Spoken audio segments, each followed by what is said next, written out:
Perawat cantik tuan muda arogan. Bab 020. Suzana gadis yang selama ini aku idam-idamkan. Berani-beraninya menyatakan cinta. Duluan. Geram Rashid. Dimitri melongo. Di dalam kamar sana Suzana tambah sesak napas. Kenapa ada dua lelaki yang tiba-tiba tertarik padanya? Tidak bisa. Aku yang lebih dulu menyukai Suzana. Kau tidak boleh menyatakan cinta. Duluan. Cancel. Rashid mengancam. Dimitri melongo. Mana bisa cancel? Memang perasaan bisa di-cancel. Sergah Dimitri. Orang aneh. Salah. Sendiri diam saja, giliran keduluan malah kebakaran bulu kaki. Gerutu Dimitri. Aku tak mengizinkan kamu menyukai Suzana. Rashid bersikukuh. Kalian bisa diam, tidak? Berisik, aku mau tidur. Teriak Suzana dari dalam kamar. Dimitri dan Rashid kompak menjauh dari pintu kamar Suzana masuk kamar mereka. Di dalam kamar mereka baru menyadari hanya ada satu ranjang dan single sofa. Dimitri gegas menghempaskan tubuh di kasur. Aku yang duluan, kau tidur di sofa sana. Oke, aku tidur di sofa. Ambil kasur itu, aku rela. Asal jangan kau ambil Suzana. Sahut. Rashid meletakkan gelas air minum di meja kecil. Dimitri melompat ke sofa. Sana kamu tidur di sofa. Suzana tetap milikku. Ucap Dimitri. Sambil memeluk guling membelakangi Rashid. Rashid melongo dan memutar bola mata malas. Dia merebahkan tubuhnya di kasur. Di sofa atau di kasur, aku juga akan menyatakan cinta pada Suzana. Ucap Rashid. Silakan saja. Tapi aku yakin pilihan Suzana sudah pasti aku. Dimitri percaya diri. Rashid menaikkan sebelah cuping hidungnya. Aku bisa bela diri. Kau hanya bisa memasak. Jangan menghina profesiku. Memasak bisa membuat orang hidup lebih lama. Dengus Dimitri. Rashid diam, ucapan Dimitri dirasanya benar. Dia menghela napas. Tidurlah, kita bersaing secara jantan. Rashid membelakangi Dimitri. Dimitri mengepalkan tangan pada Rashid, dia tidak terima Rashid menghina keahliannya memasak. Diam-diam Dimitri menangis. Reza saja memanjakannya dengan membebaskan dirinya memakai bahan-bahan kualitas premium untuk memasak, bisa-bisanya Rashid menghina profesinya. Kalau perutmu kosong, kau pun tak akan punya tenaga untuk bela diri. Jangan sombong kau, Rashid. Dimitri mengusap air mata di sudut matanya. Sakit hatinya mendengar ucapan Rashid barusan. Keesokan paginya, Reza, Sharon, Suzana dan Rashid berada di satu meja makan. Reza meminta ketiga bawahannya makan di satu meja. Dimitri menghidangkan makanan dengan senyum ceria. Tapi khusus untuk Rashid, Dimitri hanya menghidangkan air mineral saja. Mana makananku? Tanya Rashid. Makan saja ilmu bela dirimu itu. Ketus Dimitri. Rashid melongo. Hei, aku mau sarapan. Desis Rashid. Dimitri tak peduli. Lelaki berperawakan tinggi dan sedikit gemuk serta berwajah putih. Itu hanya fokus menata makanan untuk ketiga orang lainnya. Aku mana? Desis Rashid lagi. Kau kan tinggi tegap, manly karena kulitmu sawo matang, pintar bela diri. Tidak makan juga pasti kuat, tak akan mati kelaparan. Sahut Dimitri seraya duduk di sebelah Reza. Rashid mengepal pada Dimitri. Kalian kenapa? Tanya Reza. Ayo, dimakan, Tuan. Abaikan Tuan berotot kekar itu. Dia tidak usah makan akan tetap hidup makmur sentosa, sahut Dimitri. Awas kau, Mimit, desis Rashid. Suzana memijat pelipisnya. Pening karena pertengkaran mereka dari semalam ternyata belum reda. Suzana, ada apa dengan mereka berdua? Tanya Reza yang sedang dipakaikan celemek oleh Sharon. Mereka merebutkan aku, Tuan. Jawab Suzana santai. Reza terbelalak lalu tergelak. Tinggal Dimitri dan Rashid yang diam saja saling bertukar pandang dengan kesal. Rashid menghina profesiku sebagai chef, dia bilang aku hanya bisa memasak sementara keahlian dia bela diri. Coba saja dia tidak makan 3 hari 3 malam, apa bisa dia bela diri? Ada juga mati lemas karena kelaparan. Dimitri mengadu pada Reza. Reza semakin terbahak.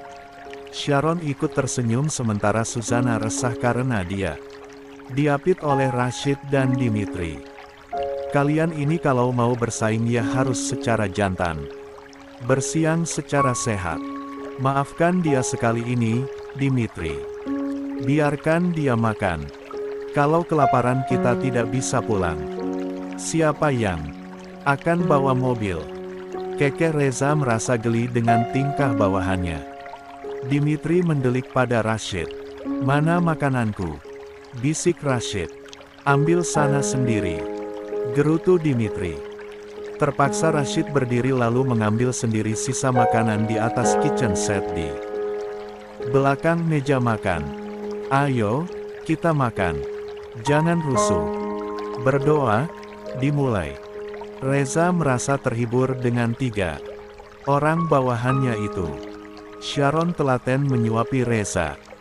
Meski dia sebetulnya kecewa, tadi malam Reza tidak menyentuhnya sama sekali. Jangankan menyentuh, diajak bersapaan Reza selalu mengelak. Sharon mengalah. Dia pikir Reza masih teringat saat dirinya dan Josh bersapaan di kamar. Reza, Tuan, semalam kenapa Lani menelepon? Tanya Suzana saat dirinya sedang berdua dengan Reza di tepi kolam renang. Sharon sedang tidur siang. Dimitri sibuk membersihkan alat tempurnya. Dan Rashid sedang mencuci mobil karena kemarin saat berangkat ke puncak Bogor, hujan mengguyur bumi. Suzana meminta maaf dengan sangat jika Dimitri mengetahui dirinya tidak buta. Reza hanya menghela napas pasrah mendengar cerita Suzana. Kalian sedang apa sih malam-malam masih mengobrol? Tegur Reza. Kita hanya mengobrol, tak ada aktivitas lebih dari sekedar mengobrol, kok. Sahut Sharon. Aku memang percaya pada Dimitri. Ya sudah tak apa-apa kalau dia tahu. Lagi pula, aku sudah berencana akan mengakhiri sandiwaraku, ucap Reza. Nanti malam jadi pulang? Tanya Suzana. Besok pagi saja, jawab Reza. Aku ingin menguji kembali perasaanku. Kenapa susah sekali menyentuh Sharon? Kenapa bayangan dia sedang bersapaan dengan lelaki ingusan itu terus saja membayangiku? Entah apa di luar sana Sharon bisa lebih dari sekedar bersapaan. Desah Reza. Tuan belum menjawab pertanyaanku, sela Suzana. Pertanyaan yang mana? Kenapa Lanita menelepon jam 12 malam? Dia baik-baik saja kan di rumah? Tanya Suzana. Oh, ya. Dia baik-baik saja. Dia hanya rindu padaku. Sahut Reza pelan dan menunduk. Suzana melongo. Rindu. Dia kehilangan aku. Merasa pekerjaannya merawatku direbut oleh Sharon. Tapi dia tidak bisa apa-apa. Aku menangkap perasaannya tapi dia sama sekali tidak menyadari jika perasaannya mungkin saja rindu, kekeh Reza. Anda sebegitu percaya dirinya. Suzana memiringkan kepala. Reza termenung lalu tersenyum. Aku senang, Tuan. Sejak ada Lani, wajah Tuan yang kerap ditekuk berlapis-lapis kini mulai mengendur, lebih rileks dan sering tersenyum. Senyum Tuan sungguh bisa menjungkir balikkan hati perempuan mana saja. Suzana berkata dengan senyum lembut. Aku tampan? Tanya Reza. Ya tentu saja. Tapi kenapa kamu malah menyukai Dimitri? Kekeh Reza. Rona wajah Suzana kembali memerah. Rashid juga ternyata diam-diam mengincarmu. Aduh, asmara tiga hati begitu menggelikanku hari ini. Reza tergelak. Tuan, biar itu menjadi urusanku. Bagaimana dengan Tuan sendiri? Bagaimana dengan rindu gadis kecil itu? Lanita Azalea. Susana tak mau kalah diledek terus-menerus oleh Reza. Ah, kita pulang nanti sore kalau begitu. Reza memberi perintah. Ken, sore hari. Lani, Lani. Sri berteriak histeris saat Lani hendak naik ke mobil Jauhari. Baru pulang. Kamu mau kemana lagi? Sri terengah-engah. Aku mau ke rumah sakit, jenguk ibuku. Sahut Lani. Sri menepuk-nepuk dadanya. Dia menyodorkan ponsel pada Lani. Tuan Reza kecelakaan, ucap Sri. Apa? Lanita terkejut.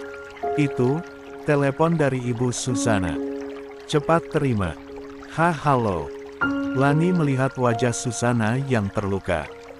Lani, kami mengalami kecelakaan saat hendak pulang. Kamu kesini bersama Jauhari. Dan yang lainnya, iya. Segera.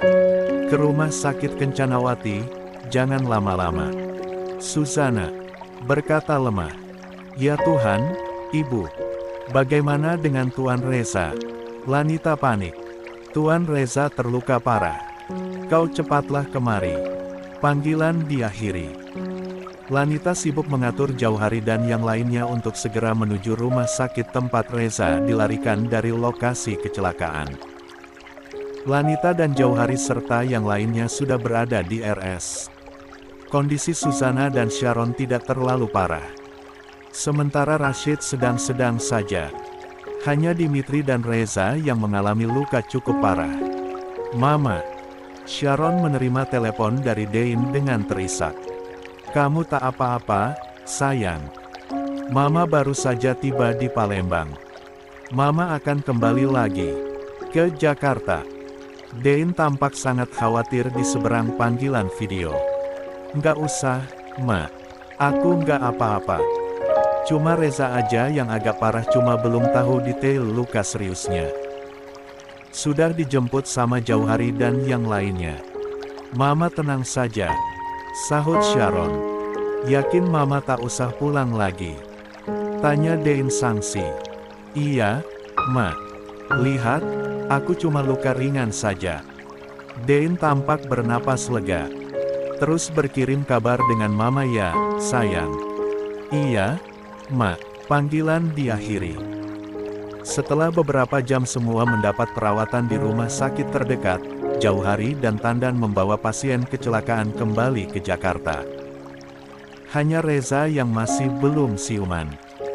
Sementara Dimitri sudah bisa duduk, hanya saja tangannya harus digips untuk sementara waktu. Tak. 2 hari kemudian, di rumah sakit tempat Parmiah dirawat. Di ruang VVIP, Reza sudah siuman. Tapi bagian kepala dibalut kain putih melingkar hingga ke mata. Di kamar Reza ada seorang dokter dan 2 orang perawat, Susana serta Sharon. Perawat wanita yang satunya sedang membuka balutan kain penutup mata Reza. Dokter, kenapa gelap? Tangan Reza meraba-raba ke udara. Dokter lelaki yang merawat Reza menghela napas dalam. Maaf, Anda mengalami kebutaan, Tuan Reza. Sharon memekik tertahan. Susana siaga dan segera mendekat ke arah Reza memberi kode dengan sentuhan bahwa di kamar ada Sharon. Saya memang tidak bisa melihat, Tuan. Reza mengerti dengan kode sentuhan Susana. Sharon mengernyit. Tadi bukankah Reza panik karena dia bilang semua gelap? Kenapa sekarang dia kembali tenang? Apa sekarang dia benar-benar buta? Sharon membatin. Dok, bisa kita bicara berdua saja? Pinta Reza. Semua menyingkir dan keluar dari kamar Reza. Dok, ini gelap sekali, benar-benar tak ada cahaya, lirih suara Reza. Dokter tersebut hanya mendesah dan menepuk-nepuk bahu Reza. Apa saya akan buta selamanya? Tidak, kebutaan yang Anda alami bersifat sementara. Anda masih bisa melihat kembali. Tetapi untuk melakukan operasi mata itu bisa dilakukan nanti setelah kondisi fisik Anda yang lainnya pulih seperti sedia kala. Hati Reza membuncah, harapan yang tadi melesak jauh kini kembali menyeruak. Sungguh aku bisa melihat lagi, Dok. Iya, Tuan Reza. Tapi aku punya permintaan, siapapun yang tahu tentang kebutaanku, jangan pernah mengatakan jika mataku bisa disembuhkan meski itu istriku sekalipun kecuali pada asistenku Susana. Reza memohon. Dokter Fadli sedikit heran tapi dia mengangguk dan mengiyakan dengan mantap. Semua orang yang berada di luar kamar masuk kembali. Dokter Fadli berpesan agar Reza melakukan serangkaian pemeriksaan rutin untuk pemulihan luka di bagian tubuhnya yang lain. Dokter Fadli dan 2 orang perawat lainnya keluar kamar. Susana sibuk menenangkan Reza. Sementara Sharon pura-pura ingin keluar membeli makanan. Sharon gegas keluar kamar dan mengikuti langkah Dokter Fadli menuju ruangannya. Dokter, suamiku benar-benar mengalami kebutaan. Dia tidak bisa melihat. Tanya Sharon pelan. Iya, Nona. Sharon menahan napas. Apa kebutaannya permanen? Tidak bisa disembuhkan. Dokter Fadli ingat pesan Reza, dia merasakan keganjilan dari sikap Sharon. Tak ada kekhawatiran di wajah Sharon. Hanya rasa penasaran Sharon saja yang tertangkap oleh Dokter Fadli. Dokter Fadli hanya bisa menggeleng pasrah. Sharon mengetuk-ngetukkan jari tangan ke meja, matanya sedikit kosong memikirkan sesuatu.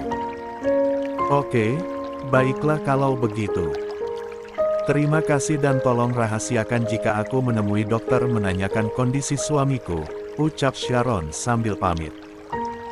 Dokter Fadli mengangguk mantap padahal keheranannya semakin bertambah. Kenapa suami istri itu saling berahasia? Tapi bukan urusanku. Itu adalah urusan pribadi mereka. Urusanku hanya menyembuhkan orang-orang yang sakit. Dokter Fadli membatin. Sharon melangkah pelan hingga tanpa sadar dia berjalan menuju lobi rumah sakit lalu duduk di kursi tunggu. Reza buta. Kali ini dia buta sungguhan dan tidak bisa disembuhkan. Bagaimana ini? Aku baru saja berniat menjadi istrinya yang baik tapi kalau dia buta sungguhan, itu akan sangat menyusahkan. Punya suami buta benar-benar kiamat untukku. Sharon membatin, penuh sesal. Sementara itu di kamar Reza, Susana melongok keluar kamar seolah memastikan tidak ada Sharon di luar kamar. Tidak ada siapapun, Tuan. Nona Sharon belum kembali. Sus, tadi aku bertanya pada Dokter Fadli, kebutaanku hanya sementara. Mataku masih bisa disembuhkan dan bisa melihat kembali. Tapi aku meminta Dokter Fadli merahasiakan. Kemungkinan bisa melihat lagi. Kenapa? Coba kau ke ruangan Dokter Fadli dan tanyakan secara detail mengenai kondisi mataku lalu tanyalah, apa istriku ke ruangannya dan bertanya tentang kebutaanku. Aku yakin, Sharon keluar kamar bukan mencari makanan melainkan menemui Dokter Fadli untuk memastikan apa kebutaanku sementara atau permanen, tutur Reza. Susana terdiam sesaat. Kecurigaan Reza pada Sharon semakin menguat. Dia harus menemui Dokter Fadli, salah satu dokter bedah terbaik di rumah sakit milik tantenya Reza. Sus, pekerjakan kembali Lani di rumah. Bilang Damian aku menarik sementara Lani untuk mengurusku. Aku sangsi Sharon bisa mengurusku dengan telaten jika dia tahu aku memang benar-benar buta. Baiklah, Tuan, sahut Susana. Tuan, apa boleh aku menemui Dokter Fadli sekarang? Entah kenapa aku penasaran apa benar Nona Sharon menemuinya. Ya, silakan. Katakan padaku info yang kau dapat dari Dokter Fadli, ucap Reza. Baiklah, Aku keluar dulu. Saat Suzana berbalik, pintu kamar terbuka. Sharon muncul tanpa membawa apa-apa. "Loh, Nona, makanannya mana?" tanya Suzana. Tadi makanan yang aku cari di kantin rumah sakit habis," jawab Sharon sedikit gugup. Suzana melirik Reza, firasat Reza benar. Maka dia cepat-cepat keluar kamar untuk menemui Dr. Fadli. Saat Suzana sudah sampai di ruangan Dr. Fadli, dia harus menunggu sebentar karena ada keluarga pasien lain yang berada di ruangan. Setengah jam menunggu bagai satu abad, Suzana sungguh penasaran. Akhirnya tamu keluar, Suzana segera masuk. Bertanya apapun mengenai kondisi mata Reza hingga dia tiba menanyakan hal lain. "Dok, maaf apa tadi Nona Sharon istri Tuan Reza datang ke sini?" "Iya betul. Istri Tuan Reza menanyakan tentang apakah mata Tuan Reza bersifat temporer atau permanen." "Dokter merahasiakannya bukan?" tanya Suzana. "Saya hanya bisa menggeleng pasrah seolah-olah kebutaan Tuan Reza memang permanen. Tuan Reza berpesan seperti itu, saya hanya mengatakan kebenaran hanya pada Anda," tutur Dr. Fadli. Suzana bernapas lega. Kenapa Sharon harus berbohong tadi? Setelah mengucapkan terima kasih dan pamit, Sharon keluar ruangan. Dia segera menelepon Damian. Tek. Suzana memanggil Lanita saat baru saja pulang kerja ke ruangan Reza. Gadis mungil dan cantik itu semakin tampak cantik di mata Suzana. Setelan kerja formal ditambah riasan wajah yang makin membuatnya bersinar. "Kamu betah bekerja di perusahaan?" tanya Suzana. "Betah, Bu," jawab Lanita singkat. "Andai Reza menarikmu sementara untuk kembali merawatnya, apa kamu bersedia?"